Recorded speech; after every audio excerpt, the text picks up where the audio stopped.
Welcome to All Revved Up, the show where practical spirituality meets real, messy, everyday life. I'm Reverend Dr. Thor Challgren, and each week I'm joined by Reverend Dr. Tiffani Milne and Reverend Dr. Liza Marquez. Now, yes, we're ministers, but we're not here to preach at you. We're three friends exploring the kinds of questions people are already talking about. Relationships, identity, burnout, purpose, culture, and how to find meaning in a world that often feels chaotic. Rooted in the New Thought tradition, our conversations are completely unscripted. Expect thoughtful insights, plenty of laughter, a few friendly disagreements, and the occasional rabbit trail. Whether you're deeply spiritual, completely skeptical, or simply navigating your latest life plot twist, we're glad you're here. So grab your coffee, your tea, or whatever gets you through the day, settle in, and let's get all revved up. Welcome, everyone, to the first episode of the podcast, All Revved Up. Dr. Liza, Dr. Tiffani, it's so great to be with you. Lovely to see you guys. Dr. Liza, would you offer an invocation for the beginning, not only of the episode we're in, but also this entire series? For the maidenship, as you say, shall I break the bottle of champagne right now? I love that. Break it. All right. So I invite you all to just, wherever you are, however you are, to just take a deep inhale and just settle into this very moment, the only moment that ever is, was, and shall be. Just now. That's it. So what I do is I like to take a deep breath in this, so that I take in the fullness of the moment. And then I exhale out, expressing all that is beautiful out into the world. And so what I know in this moment right here and right now, that this moment is filled with so much fun. It is filled with fun. It is filled with insight. It is filled with inspiration. It is filled with joy. It is filled with authenticity, and it is filled with vulnerability. And I know that the time that I spend here with Dr. Tiffani and Dr. Thor is just filled with so much love, so much laughter, so much light, that I just can't help but just laugh. So in that, I know that the insights that come through, the love that comes through, the sharing that is done in service of an expansive consciousness. And that just thrills me.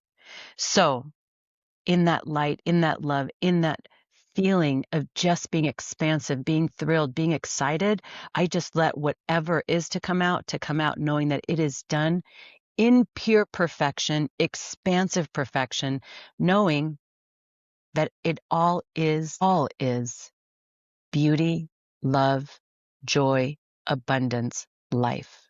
And in service of life, growing in life, I just let it be done, knowing that it is done in just this moment. And so it is. So it is. Beautiful. And so it is. I love that. Well, awesome. See you all next week. Can't really top that. So what are we talking about? This is going to be really interesting. So right before we started the call, Dr. Tiffani was talking about, a way to think about it. Jump in and share what you shared with me, because I kind of like that format as a way to get this started.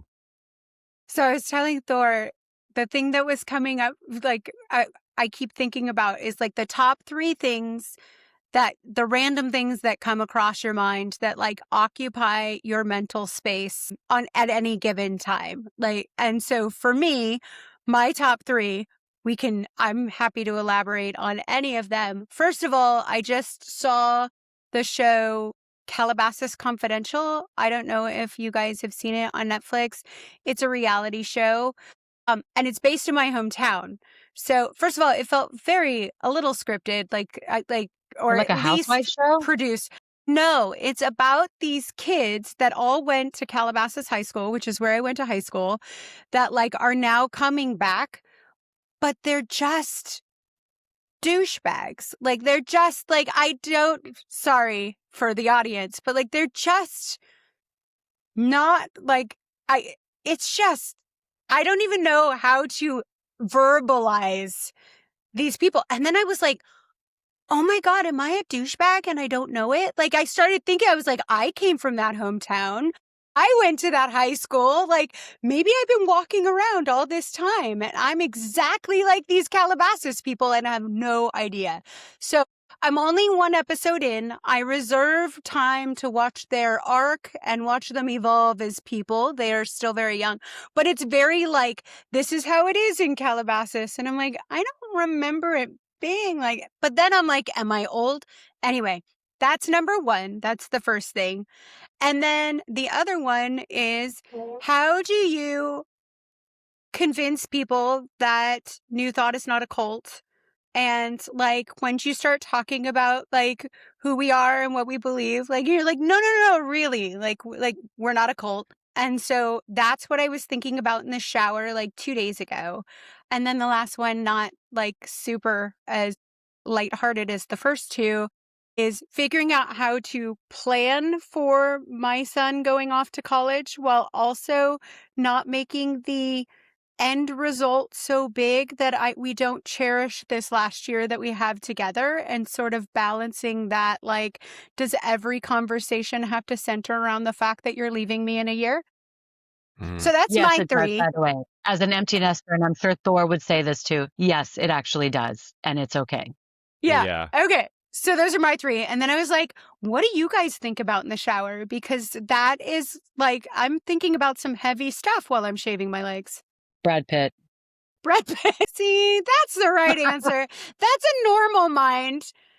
Yeah, a normal mind doesn't wonder if you're a scumbag because you grew up in a city. Yeah. Well, I'll share what. So interesting shower thoughts. What I was saying to Tiffany, one of the things I got this new shampoo, and I'm literally not someone, if you're not watching this, I don't have a lot of hair. So I got this new shampoo, which I saw. Now, if you're audio only, you might not know that. That's why I'm sharing. I got this shampoo. Hint, first of all, probably why it's scammy is it's on Instagram, and it's like, buy the shampoo and it'll help you regrow your hair. So it wasn't like super expensive. I'm like, why not? But what was interesting, I was saying to my wife afterwards, I was telling her, and I said, if I don't think it will work, it will for sure not work. Like, I know that, like, and that's, sort of using the power of my mind. And so I have to go into it going, yeah, it's probably not the case that like, if this stuff actually did work, it would be the biggest story worldwide, because they would be like, we've got a cure for baldness. So I go into it knowing it probably won't work.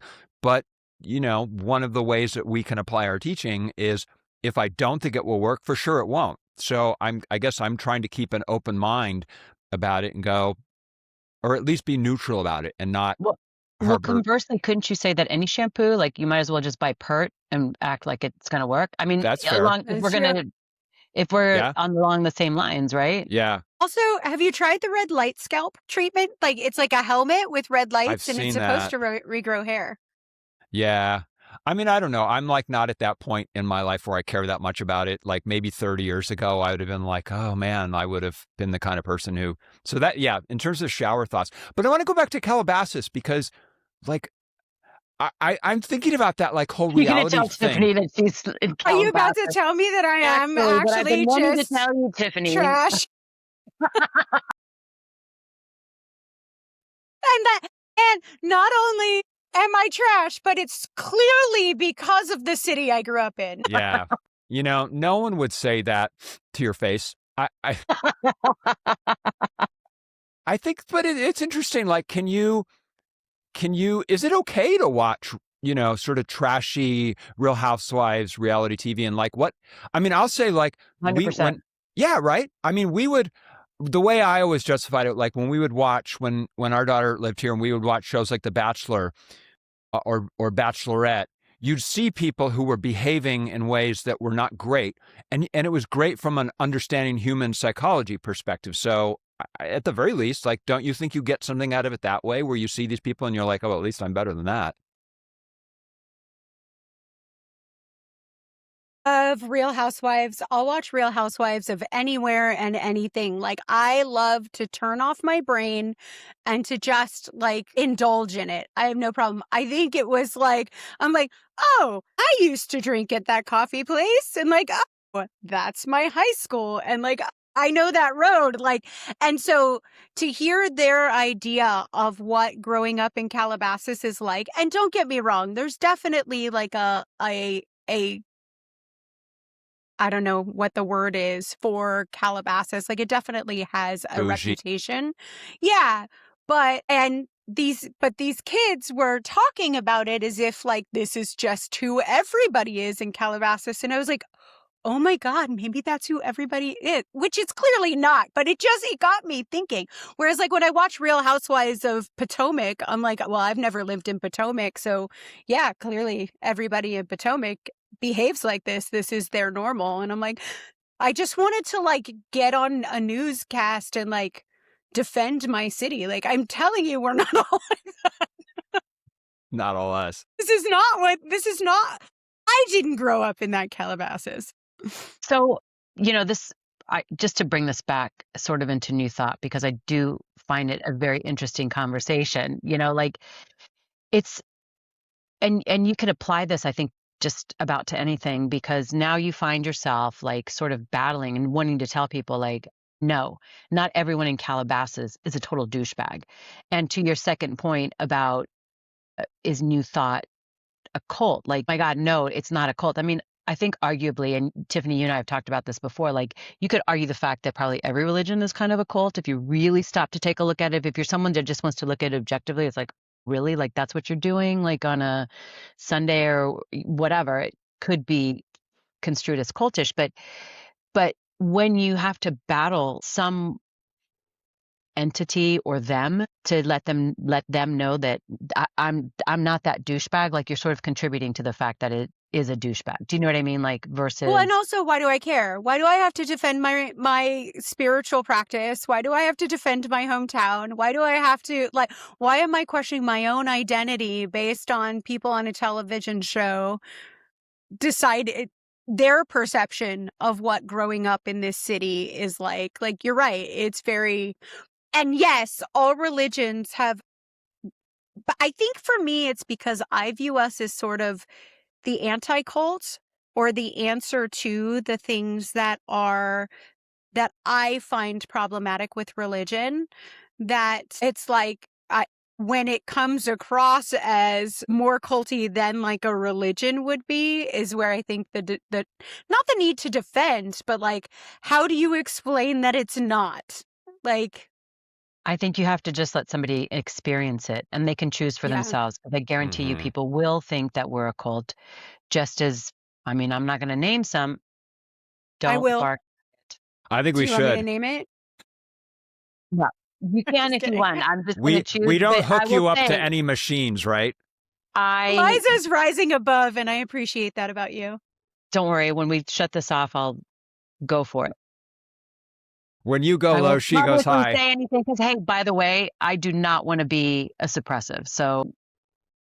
So I won't name any. But the truth is, but even it doesn't, the truth is, if something serves you in a positive way, then isn't that good, whether we deem it a cult or not? I don't know. Like, I guess that's the real question. Like, if a certain religion is actually raising people to their highest selves in whatever version it is, does that make it a cult?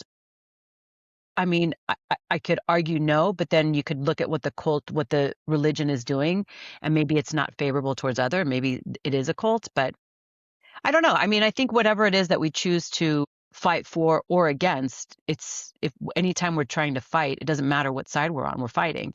And like Thor, you were talking about the shampoo for you, like, why is it like, who said that having hair is the ultimate goal? Like, what if the ultimate goal was just actually to not have hair, And it's interesting to me what we decide. I don't even know that we've decided. I think we buy into what the norm is, and what we try to fight or be a part of the norm versus, and I'm not saying you're doing this. I'm just saying like tacitly some of the stuff that we do without recognizing it. And I think that's the thing that New Thought has really brought to me anyway, is just to really be able to go, wait, why am I deciding that? Why am I choosing that?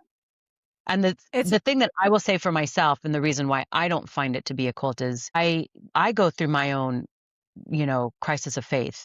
And even as a minister, like, do I really believe this? Like, this stuff is happening in my life right now, and like, it's not feeling good. Is this a bunch of horseshit that I've decided to buy into? And then I dig deep and really understand, like, no, I actually do believe this, even in this time of crisis, when all the shit is hitting the fan. I can still stand 10 toes and go, it still like lifts me up, Mm-hmm. It's funny I as think you were also, talking about, I was just going to say, just when you were talking about like why, who says that you need hair on your head or whatever. And I was thinking like, it's funny that we spend a lot of time trying to get the hair off our legs, but are really attached to the hair on our head. And like, why is hair on, like, anyway. And then you you know brought what it all deep and yeah, I no, screwed I it love up that. again. When we go low, Liza goes high. Wow, that's scary. When you're the pillar, we know we're in trouble. Exactly. You know what I think it is? I mean, I don't know that I connected it when I bought it, but this whole last week I've been watching, speaking of watching TV, I've been watching the John Hamm TV series, Your Friends and Neighbors on Apple TV. And so like you're getting like I've been catching up, watched the last episode Thursday night of this second season. And you're just looking at John Hamm, who's just like incredibly handsome and like impossibly like the hair that he has going on. So I think on some level, maybe that was it just seeped in to be like, oh, that's what, a guy should look like. And so maybe that's why I was overcome with like, okay, I'll part with the money to buy this stupid shampoo. But John Hamm. John Hamm. At the end of the I day, I blame was John overcome by Hamm. John Hamm hair. As well. I do love that you're like, you know what I need? I need to look more like John Hamm. I'm going to get this shampoo. And then Yeah, suddenly I'm going maybe to that was it. transform into John Hamm. Yeah. So if, in 3 months, if I'm looking like John Hamm, we can go back to this episode and go, that's when it was. I love it. The whole cult thing, what this comes up for me, and Liza, you grew up with Catholicism as your spiritual home. I was Lutheran. And one of the things that I do recall, there's a fair amount of just reciting things. And I think you like maybe a good, you're in a cult when is if you're just reciting a bunch of things that you're not spending time thinking for yourself, maybe that's a sign that not that you're in a cult, but are you using your mind to its highest purpose if all you're doing is just repeating stuff and not actually thinking to yourself, what do I believe? How is that any different from constant affirmations when you're repeating stuff? It's not. And that's why I don't think just reciting rote affirmations is any more useful than reciting Hail Marys. For me, if I'm likely to do an affirmation, it has to be something that I actually believe in and have feeling behind. It can't just be words that I string together, like a rosary bead stringing together. Affirmations don't work unless there's something behind it. Otherwise, like I can say it a million times, but unless I've changed the belief behind it, like it's just saying words. It doesn't pack a punch. There's no power behind it. But and there's definitely like clear cut, like they've tried to define what a cult is. And so there's definitely like, do you worship a leader? Like that is, one element, like family separation. Like if your family members, my cat thinks she works with me. And so apparently it's our special guest host is... Our special guest is Piper. But the, separations from families and things like that. But on the next level, I think like for me, the big distinction, not even just from a cult, but also religion, is not telling me how I have to live or what I have to believe. Like for me, the fact that there's not the liberating part of New Thought is that I get to make up my life and decide what works for me, and nobody gets to tell me what morality looks like or what I need to believe or do, which I think is a key differentiator. Although I mean, yes, and like, I guess if you don't believe in the law of cause and effect, then like, do you get to, I mean, I guess you get to stay, but like, you're probably not going to be reaping all of the benefits of New Thought. So I guess there are some elements of like this is what we believe. I don't know what's going on here, guys. I am so sorry about it. Like, It's That's it's okay. the law of I've animal got attraction. I've got Nugget in the back just like barking up a storm. So yeah, I And I get it. used to have a dog, but we had to put her down a couple. No, I'm just sorry. That was years ago. I'm Piper, fine now. Piper thinks she's my boss. She literally does this all day when I work and like just hangs out, and she shows up to every meeting. She'll be here sleeping, but as soon as I get online, she's like, "Are we in a meeting? I have some thoughts." What do I you have think some about thoughts on cults? that. Anyway, Path for Well, Colts. and I want to talk about too, not just the cult thing, but the other thing that you brought up, Tiffani, was the issue of, a kid that's about to head out in the world, because we've all either experienced this, about to experience it, soon to be experiencing it. Like, how do you? I mean, I know I have my thoughts on it. And I'm in a place where more years have passed, so I can kind of look at it and go, you know, I'm much more at peace with about it. Like my marker was, could I go to the airport and drop her off at the airport and not be a total emotional wreck? Like the first year or two, I couldn't. I was just always like a wreck. Now I'm like, I drop her off, I give her a hug. I'm like, hey, great, text me when you get in. So like, I know it gets better, but you still, I guess it's a fascinating question. I think what you asked of like wanting to be present and not like over make everything into a big deal. But like Liza, you're right now of the three of us, you're the one that's kind of, it's happened to you once already, and now you're have the opportunity to do that, go through that process again. How are you feeling about it? I say this all the time, but I think having a second child was a great grief buffer because it was like, yes, I was sad, excited for him to go off to school, but at the same time, I was like, okay, I've got another child. So it's a new norm, just two kids, just myself and my daughter in the house versus two kids in the house.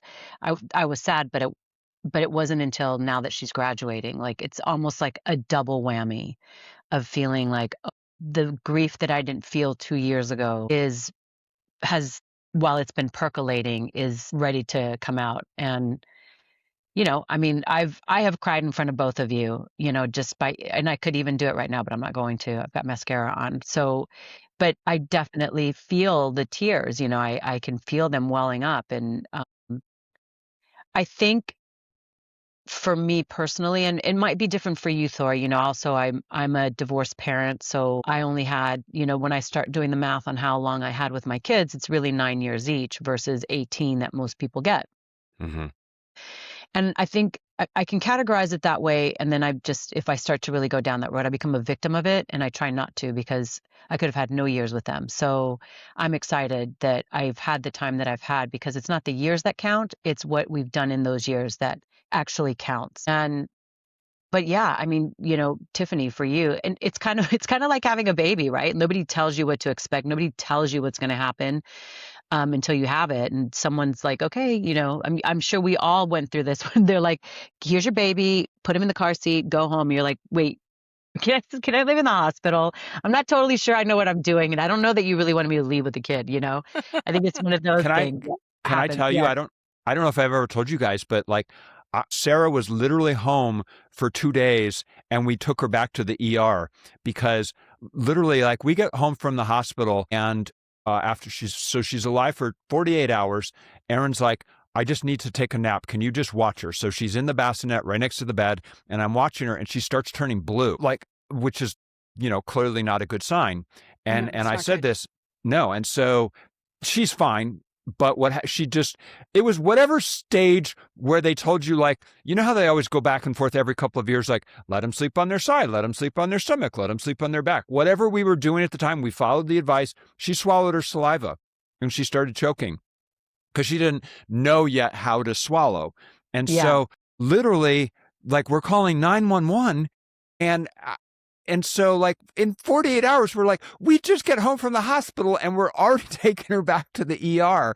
So yeah, it was like, that was the many low points in my life as it relates to kids. But and it was funny, like the next day, she was also had that situation with bilirubin where she was jaundiced. And so they have to put her like in the little lamp so the little tanning bed. So they're like, you have to have a sheet over her so that her head doesn't get tan, but the rest of her body does. So one of you has to stay up all the time to make sure she doesn't.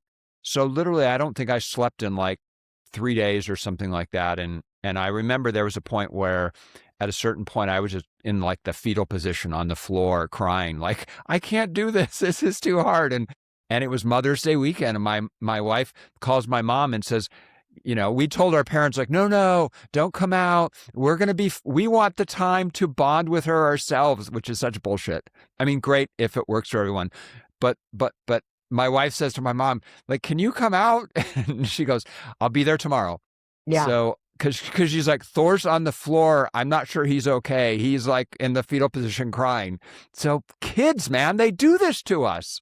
Remember in those early days, my husband and I, we get a little snippy with each other because I'm like, I don't know. It seemed irresponsible of them to let me go home with this kid. Like, I did not know what I was doing. And it's overwhelming and you're sleep deprived and it's all new. And my husband and I used to look at each other and be like, let's remember who the common enemy is. Like, because it was like, we were fine before he got here. Let's not fight each other. We're in this together. We're a team. He's the enemy. Yeah. Yeah, I think what was funny, because I had a conversation with my son yesterday because he came home from school, and I cherish the moment. I don't see him very much.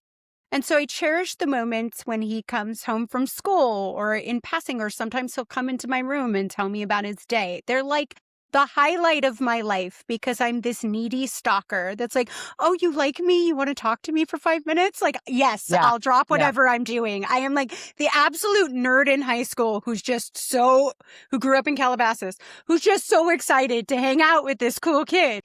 And so he came home and we were talking, and I found myself once again, like, don't forget that you need to because we're doing a road trip to look at colleges this summer. And I'm like, I need the list so I can start planning, and then, talking about like the SATs that he's taking today and like all of these things.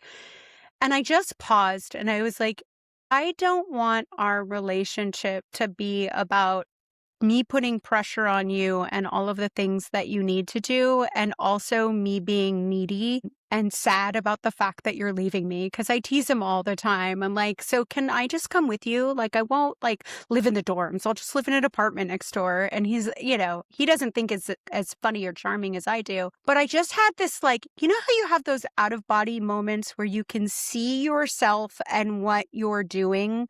And there's like this higher thought saying, this isn't it. Don't screw this up. And I just paused and I was like, I don't want every conversation that we have to be about the stressors of college planning and where you're going to go in your future, or you misconstruing the fact that I'm going to miss you so much as anything other than how excited I am for you and how in your corner I am. So can we make sure that we spend some time like not talking about any of this? And I think that's where the shower thought came from, of like, I don't want to spend so much time fearing what's about to come and what's about to happen, or preparing for what's about to happen, that I forget that, like, I just really enjoy hanging out with my kid. Like, and I don't get to see him very often because he's very busy. And I'm a nerd that has no life. So I just sit around waiting for him, those moments when he'll like, oh my God, you want to talk to me? Like, yes, like, let's chat. Oh, it's 4:00 in the morning and I'm exhausted. No problem. I'm up. Let's talk. Listen, I just had that moment with my son right now. He's in Bologna in Italy doing a study abroad for school and doing some editing. And it's funny, I don't usually leave my phone on. When I go to bed, I turn it off. If you're calling me and it's an emergency, we'll take care of it in the morning. But for some reason, I had my phone on. I heard it ring, and I just happened to look over to see who it was. And I'm like annoyed that my phone is ringing at like 11 o'clock at night because I'm super tired. So I like roll over, and it's my son. And bing, I'm like, what are you doing? How's it going? How are your friends? Any girls? What's going on over there? What are you doing right now? Like it was, and I like sat on the phone for an hour with him, where anybody else I would have been like, what the hell? Don't call me right now. What's wrong with you? It's true. But because it was you become him. a fangirl. Do you know Oh what my my God. son said to I'm a me? thirsty mom. I'm a thirsty Okay, mom. this is why I'm thirsty, though. I said to my son, he's going to Europe in a couple weeks with school. And so I'm like, you have to send me proof of life. Like, just text your mom, like, every day. Just text me every day, like a little something. I'm like, send me pictures, something, to connect. And he goes, you follow me on Instagram. And I'm like, I'm not your fan. I'm your mother. I'm not going to find out about your life on Instagram. Send me a picture of the Eiffel Tower, Brad. Send me a So, video. I need to know. Call yeah, me better, or else I will call stalk me. you, and it'll be embarrassing when you're in the middle of something with your friends. Like, but all of that could be resolved if you call me. That's right. I will show up in Rome. I will Well, show up. I do have a funny story. Oh my God, Nugget. When my kids were younger and they were at camp, I actually did. They were at a tennis camp at the Alliance Francaise in Los Feliz, and they were little. And so I was like, oh, I just want to watch them. So my friend and I, who also had her daughter in there, were like literally watching them. And so when it was time for pickup, we'd been there all day. They were all like, we could totally see you. So it has traumatized them. So when I say things like, I might actually show up, they do believe it. They're like, please don't. Please don't show up. We know you'll do it. Please don't show up. So I guess I trained them well You did. So, See? from and one incident. and do you guys use like the Find My Friends or whatever, or do you know, or have an Life app where you know? 360. Okay, yeah, Yes, I use Life 360, although it works in the reverse too, because my daughter will call me and be like, can you pick me up a sandwich? And I'm like, no, I'm out. And she's like, but it's right next door to where you are. Like, so they use it just as much as I do. Or my son will call me and be like, where are you going? It's 10 o'clock at night. And I'm like, contrary to what you believe, I have a life too. Sometimes I do things. Um, Wait, I will say, in bringing it back to a new thought, because I think this is such a great conversation to have, but also what it is that we impart in our children that maybe we don't see right now, but to be able to have that conversation about where they are in this moment, like forget the past, forget the future, like what in this moment can you relish, and what is it that you would like to create in this last year, for Dylan. Tiffany, like, what do you want to create this last year while we're all here together? Not that your life is going to devastatingly change, although it is, but you know, yeah. what is it that you want to create, with your friends, with your last year, with your family? Like what I want to what I really want to teach my children that I was not taught at a young age, and maybe they won't learn it now, but they'll continue to hear it, is like be intentional about what you want to create in this moment, whether it's Mm. a sucky moment or whether it's a joy-filled moment. Like, what do you want to create? And that's what I love about this teaching, that we really do understand that is the power that we have. And I feel like that empowerment also, like, it's funny because I was talking to Dylan about, when he was choosing which schools he wanted to go to, and we were engaging in that conversation, and he was talking about schools on the East Coast, and I was like, you can absolutely do that. I support that, but just know that sometimes if you go to school on the East Coast, you may not be able to come home for Thanksgiving because the turnaround time is really like come home for Thanksgiving, then you have to go back, and then 2 weeks later you're coming back from winter break. And so that may be challenging. And he goes, Mom, I know that you love me so much and you're going to miss me so much. You'll figure it out and make sure I get home. And I was like, he's right. But also, like, I'll start a don't let him GoFundMe listen to this episode. no, right? But I'm like, I'll start a GoFundMe to get this kid home if I have to. Like, this kid will be home for Thanksgiving. But what I realized in that moment was that, and it is because of growing up in this teaching and because I am the mom that I am because of this teaching, that I've created such security and a secure attachment that he's free to fly knowing that this is a soft home base and that love is, he feels totally confident to spread his wings, which is all you really could ask for as a parent, except you're like, but could you use those wings to come back and maybe don't make me follow you on Insta? But like, that is that self-empowerment, that recognition that you're going to be okay, that you can just go and you don't need. I don't know that I had that sort of confidence at 17 that he has. Yeah. Well, I love that. We've talked about how we are all three perfect parents, and I think we should just end the episode on that high note, because there's not going to be anything better that comes out of it other than you both are great moms, and you're a great dad. And you're a great Thank dad. You are a all great right. Well, dad. and we love our great audience, everyone who's listening to us. Appreciate you guys listening to us on the show. We will be on YouTube. That'll be super interesting. So if you want to see what this looks like, you can see us on YouTube. And we'll look forward to seeing, hearing, and sharing more with you next week. Thank you, Liza. Thank you, Tiffani. Thank you. This was fun. Bye. All right. Bye.